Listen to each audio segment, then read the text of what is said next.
Introducing the all-new Western Enforcer V-Plow. Engineered with all the features, efficiency, and performance of full-size Western V-Plows, built specifically for your half-ton truck. For more information, visit westernplows.com.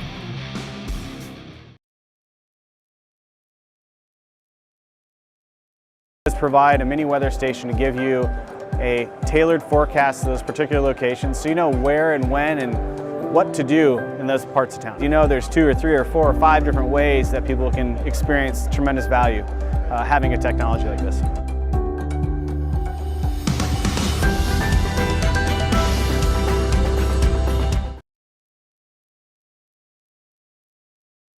Welcome to the Entrepreneurial Journey with your host, Dave Westcott. The Entrepreneurial Journey is a weekly podcast that streams live every Tuesday at 9:15 a.m. Pacific on Dave's YouTube channel and LinkedIn profile. Now here's Dave with this week's episode.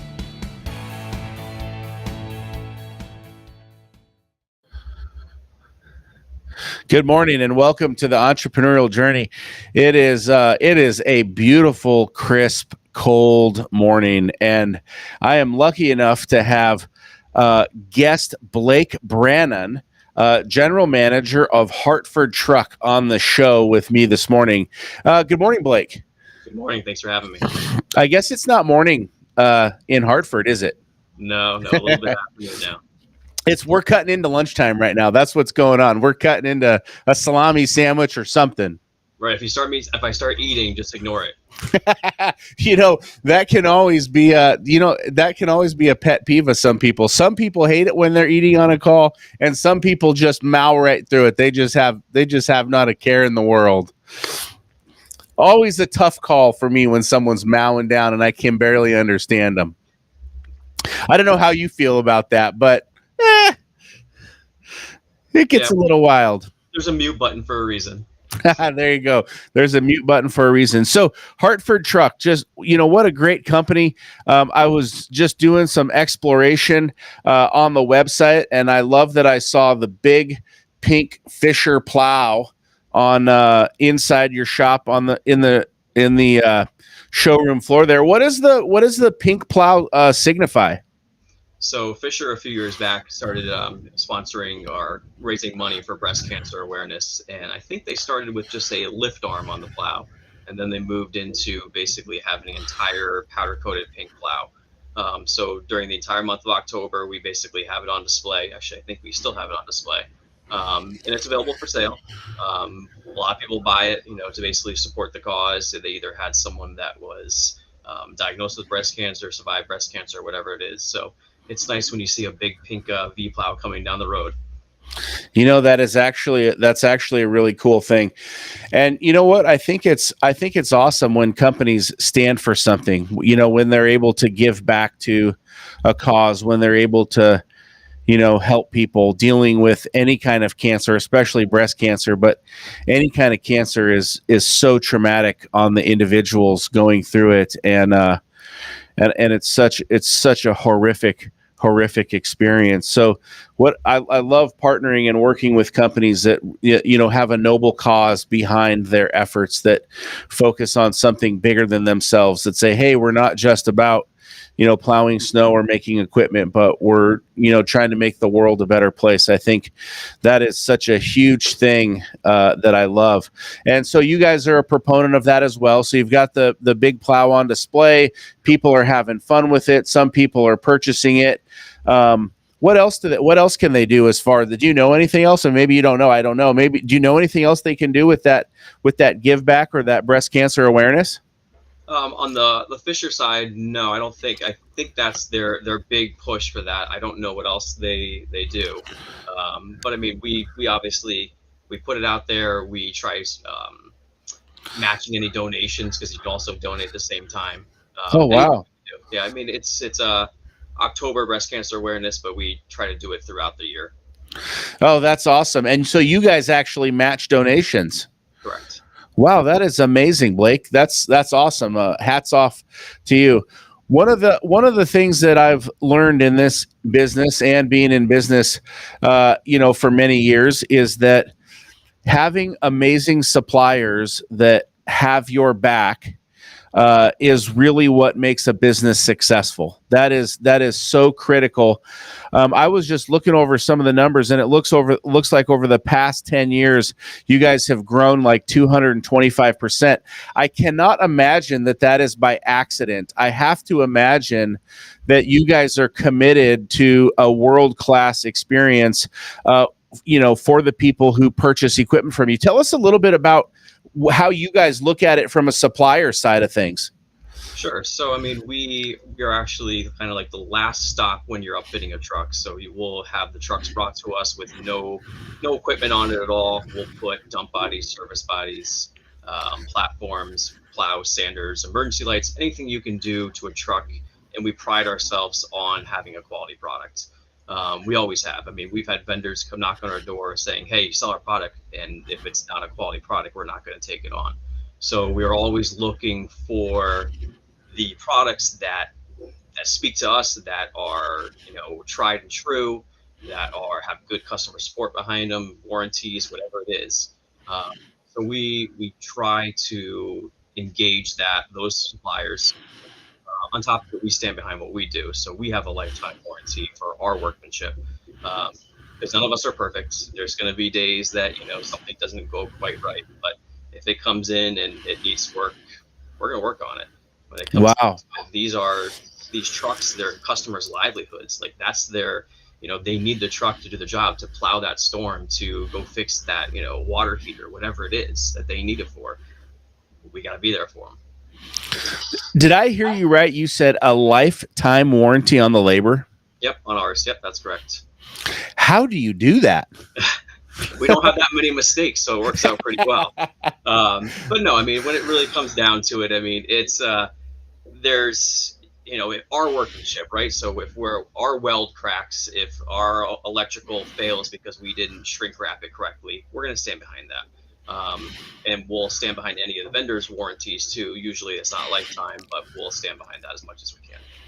Wow, that's amazing. So customer service is a big focal point. Are you opening up an office in Seattle anytime soon? If anywhere I'm going south, I need to be warmer. Okay, you're going warmer. You're not going out to the rain. You're going out to the heat. Right. I'll push some sand and some snow. Yeah, that's awesome.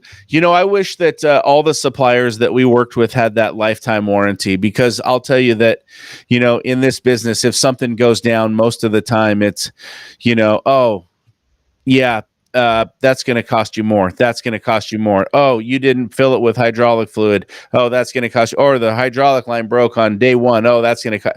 So that's amazing that you guys really drive that lifetime warranty. When you were building your business over the last 20 years, what is it that instilled in you this lifetime warranty? What really drove that? What did you see in the market? How did you say this is what we're going to do as a key differentiator? Sure. So I'm going to take it even a little bit farther back. So I'm actually technically third generation, truck upfitter. Okay. My father started another company in the 60s. My parents started this company in the 90s. And I've been running it for the last 10. But we've been small. When we started off, we were, 5,000 square feet, 4 install bays, 9 employees. And there's all these really big fish out there, especially on the East Coast. And what are we offering that those guys aren't? They couldn't stand behind a lifetime warranty. They were pumping them out, and then they were forgetting about the customer. Yeah. So we decided that, like, if we're going to do this, we're going to do it right. We're going to pick those right vendors. We're going to stand behind our work. And, the expansion and the growth has kind of shown that was the right choice. That's an amazing thing. So third generation. So you've been around trucks and equipment and snow plows since you were knee high to a grasshopper. I mean, I remember as a kid building forts and service bodies, playing in the parking lot.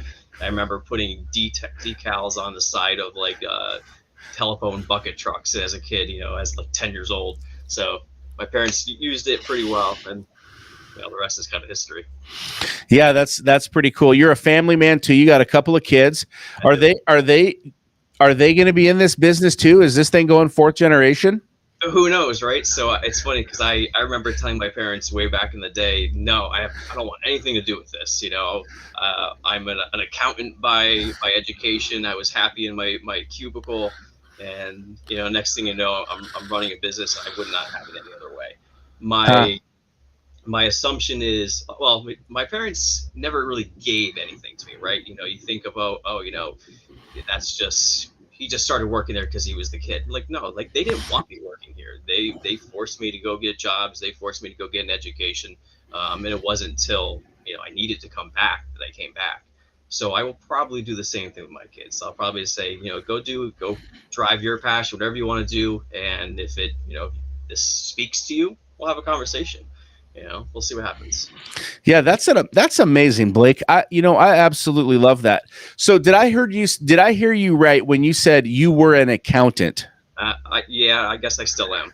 Okay, you still are. So this is awesome because this is the entrepreneurial journey, and this is all about executives, owners, founders, CEO. This is all about getting successful as a business owner. And I love to focus on so many guys want to build the $1 million business, the $1 million plus business, and you just opened a door here.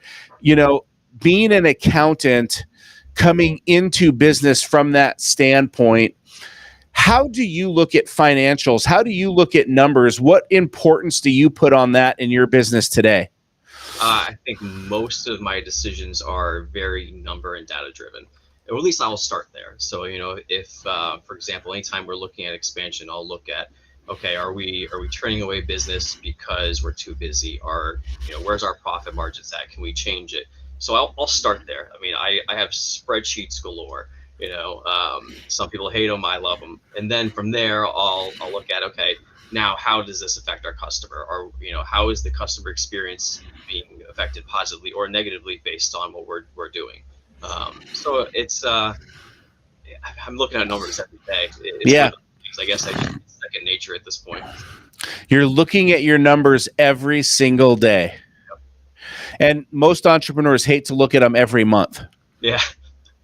Maybe someday I'll get to the point where I can look at them on a weekly basis, monthly basis, but as long as I enjoy it, I'm going to keep doing it. Do you think that having this accounting background, do you think that looking at the numbers do you think that this has, been a key pillar in your growth and your success? Yeah, I would definitely equate that with it. Without having that information, I would be relying on my accountants. I would be relying on other people telling me like, hey, this is what you should be doing, but I can see that myself. So it's definitely the first step for any decision, almost. Yeah. Any business decision I've ever made is basically has some roots in our finances. Wow, that's awesome. How often are you going through P&L and balance sheet? How often is that happening?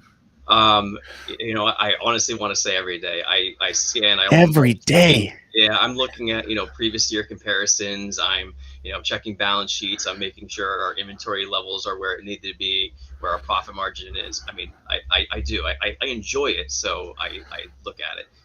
There's maybe some days that I get too busy, firefighting issues at work or whatever they are, that I don't get a chance to it. But it's a pretty regular basis for me.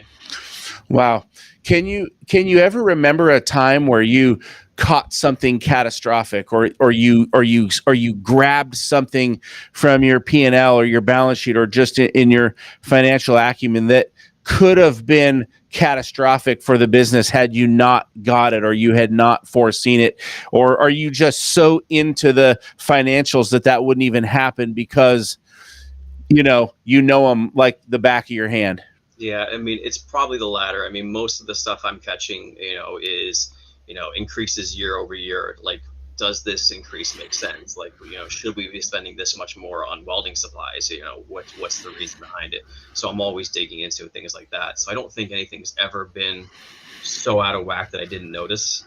Again, probably because I'm in it every day. If I let it go months at a time or quarters at a time, and I'm looking at it, I'm like, yeah, that's not going to work. So at least right now, especially during growth, I mean, that's another big thing. I mean, we've been basically growing for the last 5 years straight, maybe when we settle down and we're not having a current expansion going on and construction costs and overhead and new employees left and right, maybe I'll look at it once a week. That's awesome for our listeners. If there's one tip that you would give as a business owner, as a third generation entrepreneur, as a man with an accounting background, if there's one thing that any entrepreneur, whether they're in snow plowing or landscaping or plumbing or they own an ice cream stand, what's one financial tip that they could really benefit from here today? Oh, that's a tough one. One tip, huh? Well, if I give them too many, you know what'll happen? Right. They won't take any. So if we can give them one tip to make their business better, then I think we've done a really good job on this show today. Know your profit margin. I mean, that's really what it comes down to. I mean, know your worth, know what you should be selling your product or service for. There's so many of us that will basically, I'll take it even a step further. Some of our municipal contracts that we have, we almost bid against ourselves. Like we're like, oh, we got to be lower. And then some come to find out we could have been so much higher. And know your worth, know what your time is worth, what your overhead is, and everything from there. It just makes sense after. Wow, that is an amazing tip. You opened like 20 more doors. This call is going off the rails here today. I want to just take a quick break and just thank our sponsors, Western, Fisher, SnowX. We are huge Western proponents. We also love the Fisher brand. We have Fisher equipment that we run. We have Western equipment that we run. We have SnowX equipment that we run today at our own self-performing organization. We absolutely love this equipment, and we love working with amazing suppliers like Hartford Truck, who really make it all happen and who really do a fantastic job. So just a shout out to really what I believe is the best equipment on the market today. But getting back to the show here, you talked about some things: know your margins, know your worth, know your profit. I'm going to ask you a question here. I was in a meeting, and a gentleman who owns a business said, hey, we will go after a contract at zero profitability just to get our foot in the door. As an accountant, as an entrepreneur, working with municipal contracts, right? Because I know the municipal world, it's low bid, tough as nails contracts. How do you feel about trying to open the door with a customer with no profit up front? What do you think? And that's not to diss on these folks, because every business is different, but you spurred a really interesting thought in my mind just about, running a business. How do you think about that? Because many guys out here on this call, many gals are thinking, gosh, if I can just get my foot in the door, I'll break even on the first one. I might lose money on the first one, but I got my foot in the door. What do you think about that? The accountant in me says that's a horrible idea. The business owner in me says it's a great idea, and we've done it before. We've had a few of our larger fleet customers that we've gone in very low, and 10 years later we're making the margins we wanted in the very beginning. But sometimes it takes it a little on the chin to basically get in there and say, you know what, I won't make any money on this, or I'll make nothing on it, and just to get in the door. And then if your products and your service speak higher than the dollar amount, you can increase your pricing over time. So we've done that with municipals, we've done that with fleet customers, we've done it with new dealer customers. Wow. Yep. So in your mind, you're looking at it from two different ideas, and you're thinking the accountant says, oh my God, don't do this. But the marketer, the businessman, the entrepreneur says, let's give it a shot. And what I hear you saying, and what I've heard you say, is that what it comes down to is we can do that because at the end of the day, we are going to deliver an incredible experience to our customers, and they are going to come back. And that's how we are going to get our profit margin back. That's how we are going to grow our business, is through the customer service, is through this incredible warranty that you stand behind, this lifetime warranty on your products. That's really, really fantastic. I love that answer. I think that's great for our listeners, and you touched on something else, know your worth. And I liken it to this. If you and I are sitting together and you ask me, and let's say I'm doing a snow removal bid for your property, and you say, Dave, can you ballpark this thing? In my head, I'm thinking, that's going to be $1,500 a push. And then it's easy to just kind of devalue yourself and devalue yourself and devalue yourself. And sometimes the words that come out of your mouth can be like, I'll do it for $850. Yeah. And that's a big insecurity that a lot of entrepreneurs deal with when they're asked face to face to provide numbers. Have you had any thought or experience around that? Have you ever experienced that yourself, or what tip would you give to entrepreneurs in that situation? I mean, I would honestly tell them to start high. I mean, basically say, hey, it's going to be 2,000, in your scenario, 2,000 a push. That's my retail price. Let me go back and see what I can do. And then at that point, you get to where you actually wanted to be. I mean, it's kind of a sales tactic, but really, if you don't have the information at your fingertips, you might as well start high and think, oh, that's really reasonable. There you go. Now you have 2,000 a push. I love this because in my business, I call this setting the rock. Right. And so when we ask for a bulk, we want to go with a high number, and then that enables us to come in with a price. Because what happens is sometimes you might forget, oh, we need to put this kit on the truck, or we need to add this, or, you didn't have the, like, you can actually hurt yourself when you don't have all of the details in front of you and you're just throwing out numbers. So another piece of great advice, that you have given to our listeners here today. One other thing I wanted to talk about was you went from 9 employees to 45 employees. And you mentioned that over the last 5 years, you've got lots of growth and you're having fun running the business. What is, how do you retain these employees in such a tough labor market? What do you do there? Any secret sauce?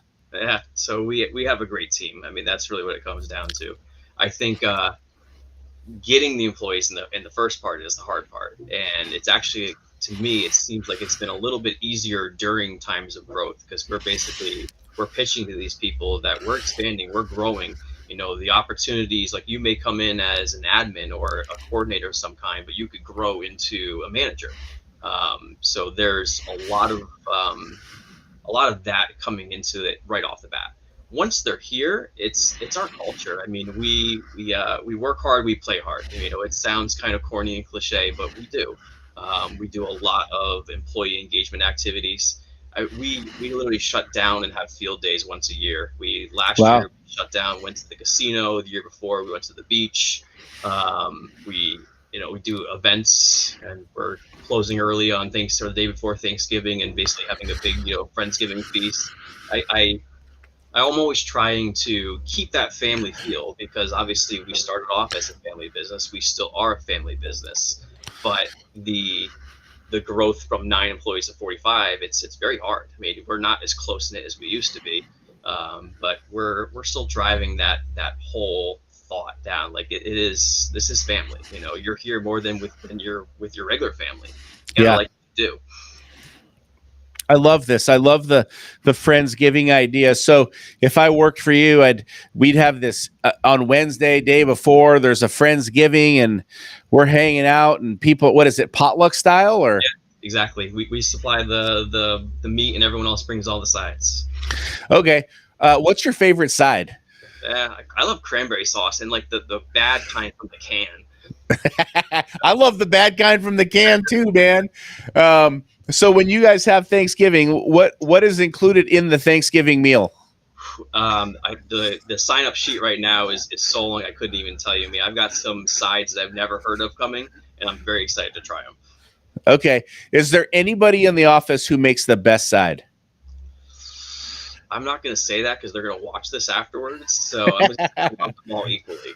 Okay, you love them all. That's the political way to do it. Deion Sanders, I'm a sports guy. I love some sports. Deion Sanders, he publicly rates his kids. Oh, jeez. So that wouldn't be happening at the Hartford Truck Company. No, that's not going to happen today, at least. Okay, that's awesome. I'll tell you that my favorite Thanksgiving looks like this. I like turkey.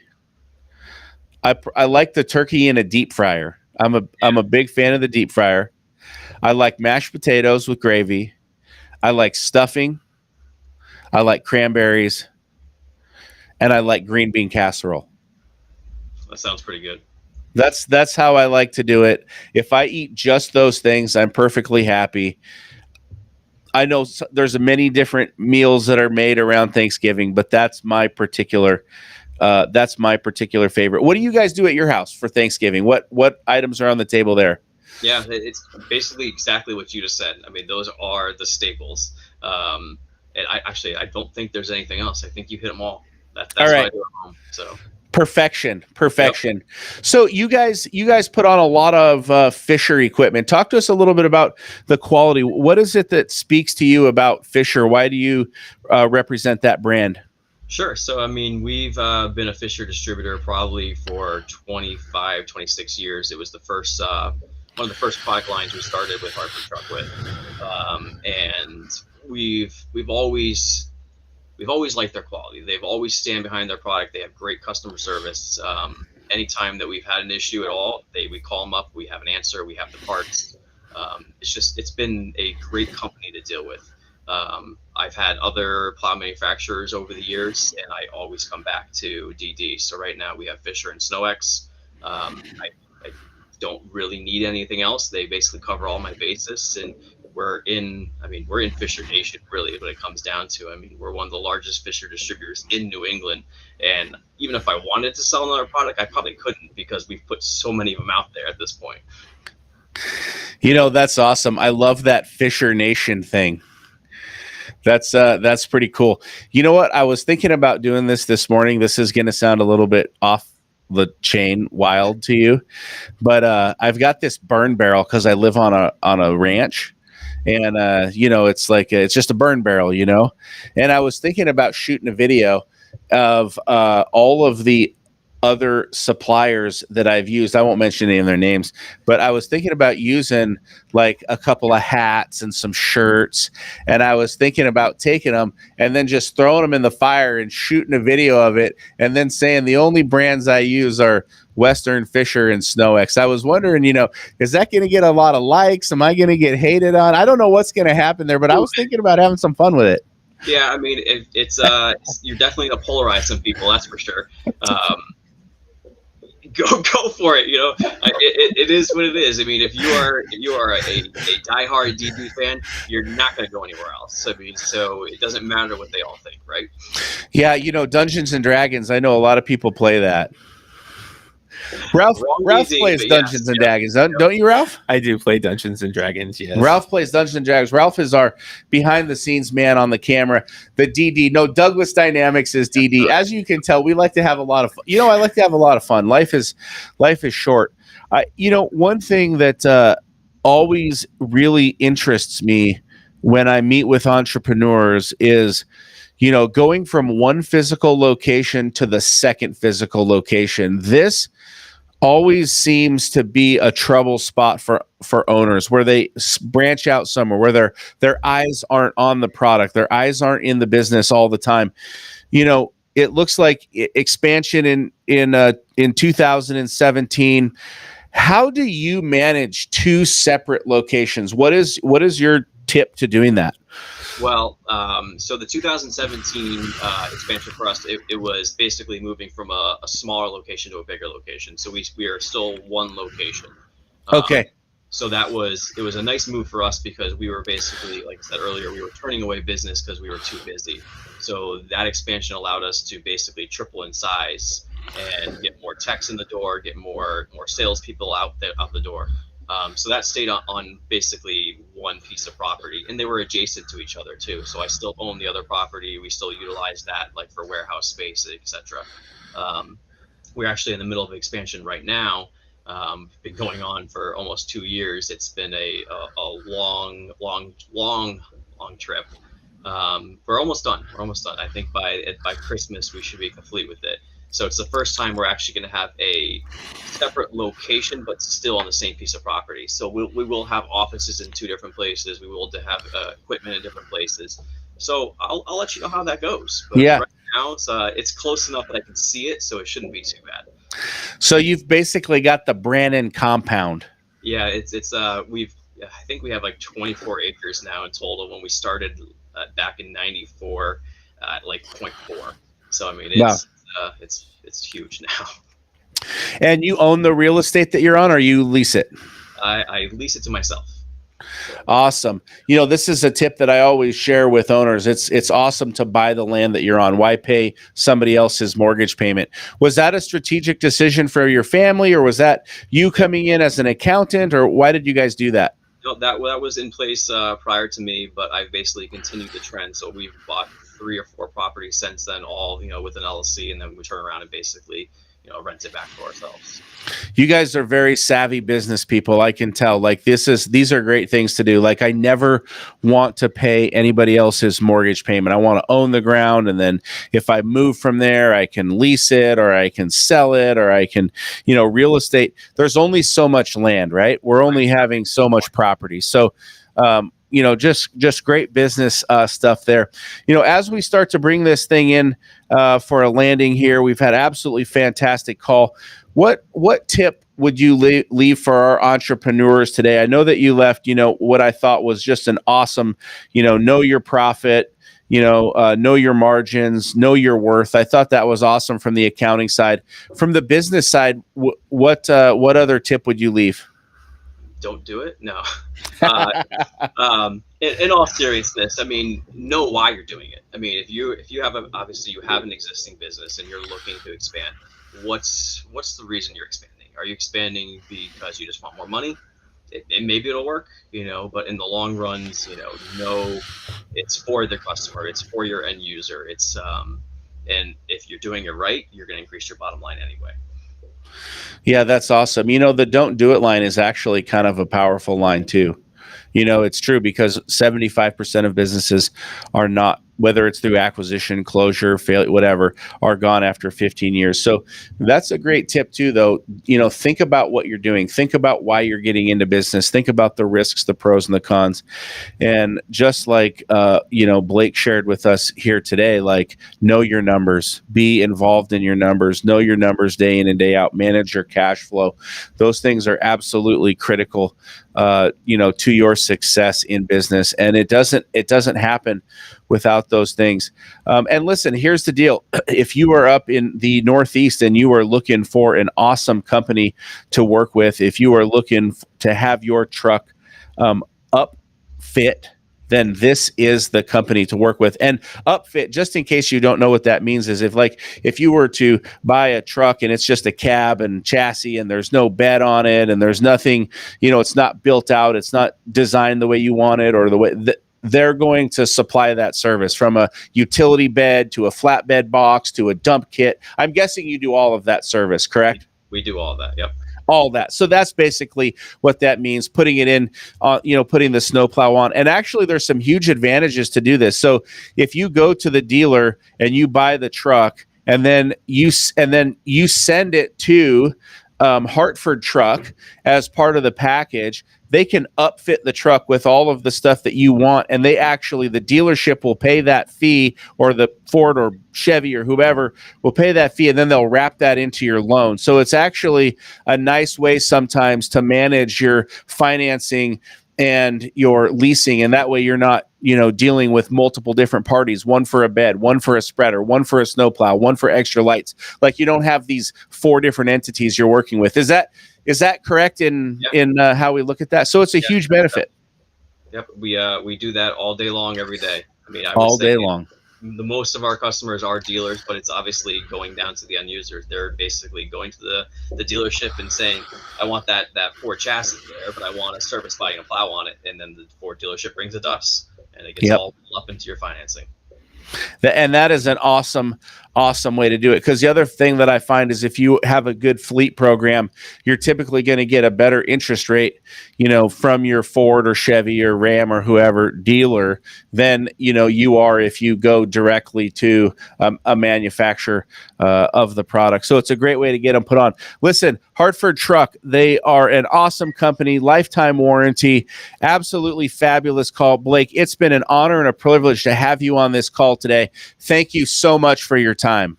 Thank you very much for having us. Have a great day. We'll see you next week, 9:15 Pacific Standard Time, same time. We absolutely love what we're doing here today, helping entrepreneurs make millions of dollars. I'm Dave Westcott. Follow me on LinkedIn, follow me on Facebook, follow me on Instagram. I'm hanging out on all the social channels. Have a fabulous day.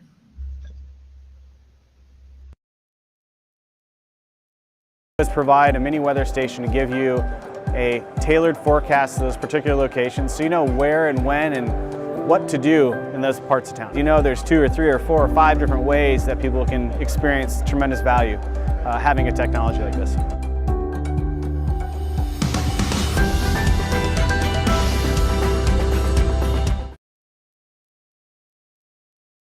Introducing the all-new Western Enforcer V-Plow.